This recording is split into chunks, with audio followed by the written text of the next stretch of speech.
And welcome back, everyone, to the Yobro Nation YouTube channel. I am, of course, Zach, here with your Supernatural Season 15, Episode 15 review, episode called Gimme Shelter. Alrighty, this was an episode. Welcome back to, well, this, of course, as you guys figured out last week, is now a podcast, rather than my normal formulaic reviews. I like the response. I want to thank everyone who tuned in last week to watch this. It was very much appreciated. And how are you all doing today on this fine Friday evening? All right, so before I get into the review, a little house business here. So for those who don't know, here on the channel, we are in the midst of, and if you don't know about this channel, you should definitely subscribe and share and like this video to your friends. Thank you, and good night with that one. So, I'm just going to hold my microphone here rather than whatever. We're in the midst of doing a bunch of reviews. It's October, of course, so it's Halloween time, right? Everyone's favorite, as I like to coin it, it's the most frightening time of the year. Actually, I've never said that before. So, yeah, I'm a weirdo. Anyways, I've been doing this countdown series. Oh shit, my mic's falling. Yeah, everything is going wrong right now. It's a great way to start this review. But it's my Halloween countdown series. And it's normally 5. The last couple times I've done it, it's been 5 videos. But, per request of the wonderful, beautiful goddess, Susie, we're going to do a 6th video.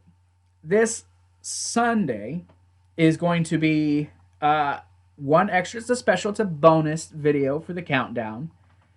And it's going to be Susie's Trick or Treat Halloween Countdown Series 2020 review. Now, I'm not going to tell you guys what it is. It's a secret. That's her request. She doesn't want no one to know. But a reminder that on Sunday, that is going to happen. Speaking of the countdown series, tomorrow will be my review of, I don't even remember which one I'm doing on Saturday. I know I recorded it, but I have another episode of that this weekend. It's the 3rd video. I'm trying to remember what it is.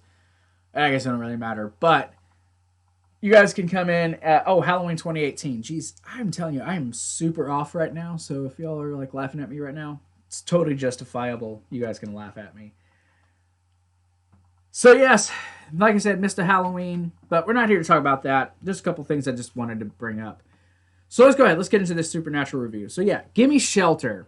This was more of a mythos episode, but not as heavy with the mythology and with the main plot of the season like I thought it would be, but it definitely was not a bad episode. A very Cass Jack heavy episode.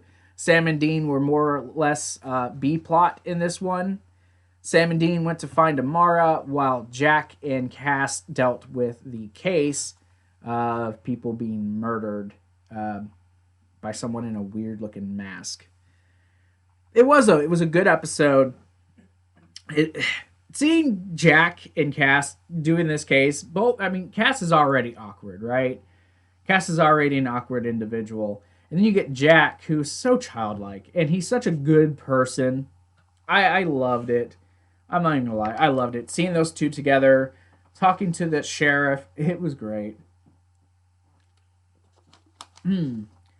But we do see Amara in this episode, and seeing her and the boys together, again, kind of going back to and referencing some stuff from season 11 was nice as well. But, all right, so I'm going to go ahead. I'm going to break down this review. That's my initial thoughts, and I'll give some more thoughts towards the end. But so the episode starts. We're at, like, a homeless shelter.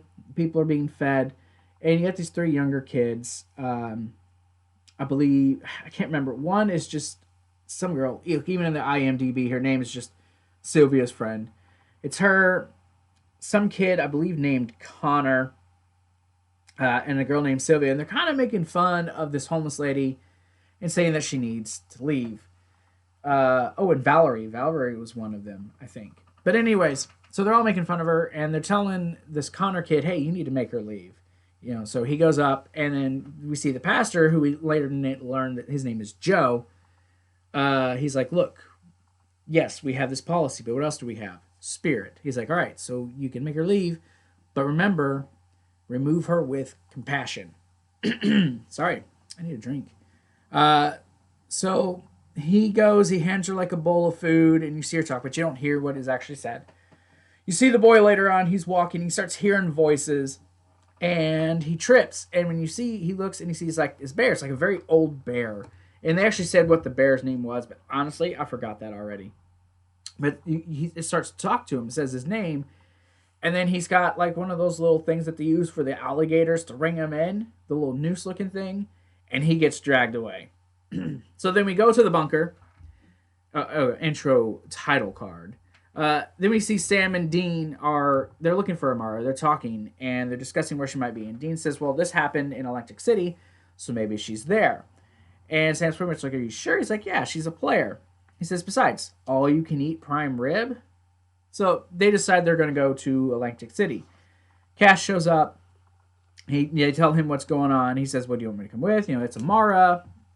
We should probably make sure that, you know, we're all there. Like, no. We need someone to stay with Jack, because they're still kind of worried about Jack. Jack just getting his soul back and all this other stuff. And then you see Jack looking at the case like, oh, hey, this happened. This boy went missing. He was taken, and he's dead. And they're like, hey, well, why don't you guys go look into it? So it's like, hey, it might be good for you guys. So they're going to go. They're going to check out the case, and just look on Cass's face like, oh, geez, really? I got to go. Cass, you can tell Cass doesn't think this is a good idea. But it turns out to be beautiful. So like I said, seeing these two go in to do this investigation is fucking great. Cass and Jack, they show up to the crime scene, and Jack's so excited. They do a callback to the first time Cass is using the badge, where he's got it upside down, and they say their names, and she's like, you look awfully young. And Cass is just kind of like, yeah, but he's super smart, and, you know, he's really good at his job or whatever. And the lady just looks confused. So, you know, basically, Cass is just like, he's new. Cass is just like, oh my god. And you can all see it in his face. He's like, now I understand what Sam and Dean went through with me. Makes sense to me now. Anyway, so the officer then tells him, you know, that the victim had the word liar carved into his chest, and that they found a bear there, but it had two different voice boxes. So that explains where the sound was coming from. And she said he had all his fingers cut off. And then she shows them a video from some, I guess, camera footage of someone in a mask who was there, and it was a really creepy looking mask. And that's the person that took him. So we then see Cass and Jack at a crossroads digging a hole to summon a crossroads demon. And it's funny, the picture you see is of Cass wearing a cowboy hat, which I don't ever remember that happening, but that's freaking hilarious, honestly. So Jack's looking up the video, the guy's social media, says, hey, I need to have parents' permission. And Cass is like, oh, you've got my permission. He says, yeah, I was on social media once, but it was nothing but a bunch of cat videos. Oh my god, Cass is something else, man.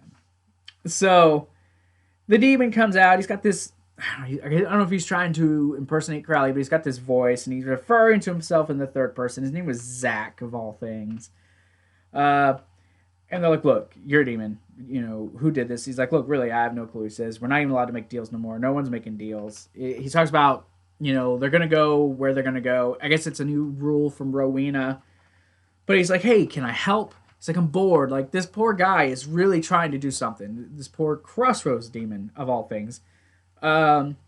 Jack, though, is kind of, you know, he's like, it's a person. You know, it's a human who did this. So Jack's kind of disappointed. He's like, maybe we should just go back to the bunker and wait for Sam and Dean. And Cass is like, no, we're going to stay. Holy crap, I haven't turned on my fucking slideshow. But Cass is like, no, we're going to stay, and we're going to do this. We're going to do this whole thing. So we go back to the shelter, and we see a girl we're going to find out later to be known as Valerie. Get into the donation box. And she takes out some money, and she goes out, and she starts hearing voices. And then you see a masked person attack her. Now, at this point, we know it's a human. We know that much. It is a human who's doing all this stuff. Oh my god, my mic will not... It will not stay standing. Why? Why, microphone? Why? Sam and Dean, you see them. They're getting some gas at a gas station. Or no, they're driving, and they're talking about setting up a Mara. And Dean just says, yeah, but it's not us. You can tell Dean's really conflicted about this. And you know why? Because the Mark has linked them, right? The Mark linked them. They're kind of like, they were destined to join each other, to become one being. So, did I mention spoilers ahead? Spoilers for this season and for some past seasons, for those who didn't know. Uh, so Jack goes to the shelter because Cass is like, hey, maybe you should go there. Maybe you should get in. So Cass sends him. Jack goes to the shelter. And he's like, here, I'm here to drink the Kool-Aid. And Sylvia's the one who's at the door. She looks at him confused. He's like, sorry, I'm just here to join. I'm here to help. And he asks her about Connor and what happened. And she kind of walks away. And you can tell she's really, really upset. So he's all being all awkward, and he's like I said, he asks about what's going on, about what goes on. Cass shows up, and he talks to Pastor Joe, and he's like, "Oh, is this about Connor?" And he's like, "No, this is about Valerie. She never went home last night." And then you see her; she's tied up with this machine hooked up to her hand and stuff, and a screen with a countdown, and one of her fingers gets cut off, and then the countdown starts again. It just starts popping up the words "thief" all over the screen. So you're like, oh shit, what is happening here? So you get some more awkwardness with Jack as he tries to talk to Sylvia again, tries to bring up Connor again, and he goes and apologizes to her, and he talks about losing his mother and how he's got these dads he's trying to please and live up to. And she mentions that she dated Connor, that's why she's so upset. They were kids, they watched movies a lot together. But she says, Jack, you're really sweet, and that he needs to put his trust in God. And say, man, he gives this look just like, yeah, you don't know him like I know him. Maybe not. I don't really know. So, Cass is again, he's talking to Pastor, Pastor Joe about if there's anyone else who's went missing. And he mentions a guy by the name of, oh hell, I know it's in here. Fuck, I can't remember the guy's name. But he talks about this other guy who went missing. Rudy. Rudy was his name. Brother Rudy went missing and just kind of disappeared. And he's talking about, they used to be really, really hardcore there. And then when he took over, he moved buildings and he's just let anyone who was, just wanting to be good to one another. So, where was I here? We see Sam and Dean. They're getting gas, and Dean's like, "Hey, we're only 4 hours away from all you can eat prime rib." It's like, "Oh, well, sorry, it's like 6 hours." He's like, "Pork rinds, pork rinds." And then Mara shows up, and they're like, "Hey, we want to talk. How do you know we're here?" It's like, "Oh, I could smell you for states over." Says I heard Cass's prayer, and you guys were looking for me. Like, well, we want to talk. She's like, "No, first lunch." We see Valerie. The countdown goes down. She gets another finger cut off, and the countdown continues. Pastor Joe's leading a prayer, a little circle prayer, and he invites Jack to testify. But Jack's very hesitant, so Cass comes and says, "I'll do it." And he has this really beautiful speech about, losing his faith, and then finding a family, and then becoming a father, and being able to get his faith back. And it was really beautiful. Like, if you don't watch anything else, go back and rewatch this scene with those two. It's wonderful. And Misha is really good in this scene. And seeing the reaction of, holy fuck, that's Cedric Alexander. Where was I? Oh, yeah. Sorry. I'm like a squirrel. I get distracted easy sometimes. Where was I? Yes. Okay, so Pastor Joe, he goes and he's talking to Jack. He says, I hope I didn't put you on the spot the other day.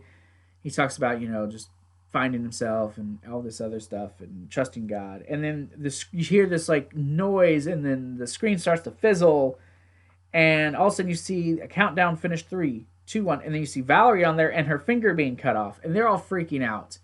So they find this little device attached to it, And Cass is like, I know who did it. So we cut over to Amara and the boys. They're eating, and they're having a conversation. And she says, they let her know what they're trying to do, how they want to stop Chuck, but they tell her they're going to trap him, which is a lie. They're going to kill him, or try to. She says, I can't betray him. And she says, I won't. I can't help you. She's like, they're like, look, we understand what you guys are. And then she's like, no, you don't understand. She says, you just see a woman and you see him, a quirky little weirdo or whatever she says. She says, but, we're the same. We were created at the same time. She says, I'm the creation. They are the creation and the destruction, the light and the dark. She says, and until, the split happened, then all this was created. And they're like, split? Oh, you mean the Big Bang happened?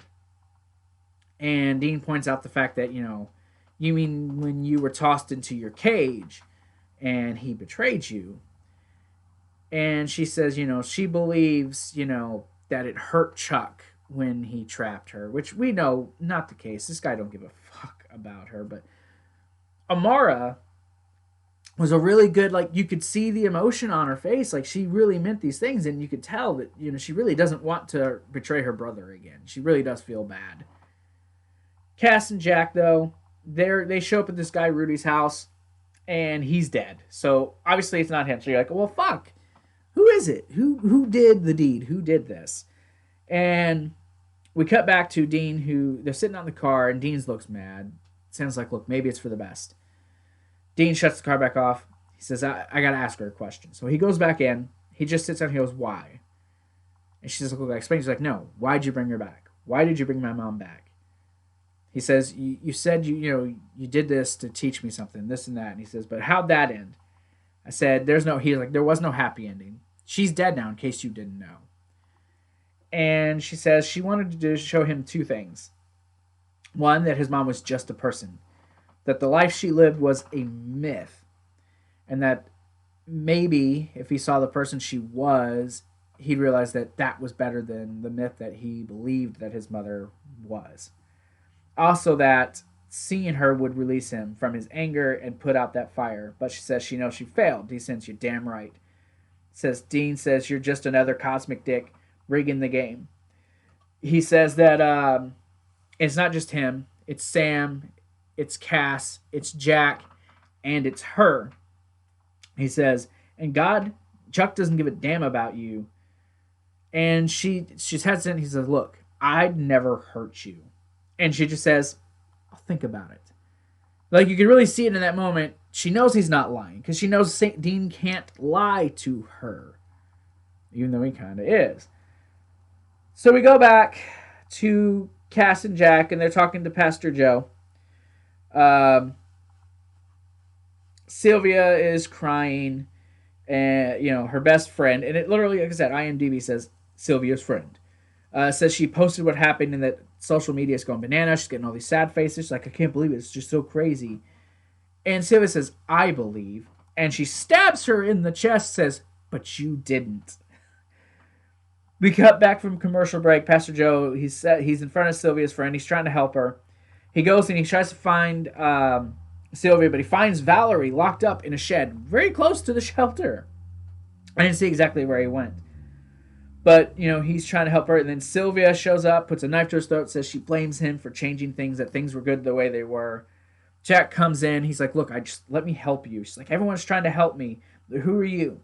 Says, you're just a scared little boy trying to please his dads.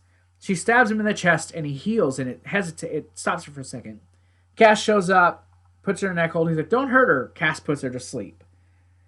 Cass then heals the girl's hand, Valerie's hand, and Pastor Joe's kind of like, who are you? We come back from commercial. Cass and Jack are talking to Pastor Joe. They told Joe that, Cass is an angel. They see her coming out. Jack asks what's going to happen to her now. Pastor Joe says, I don't know, but I won't let her be alone.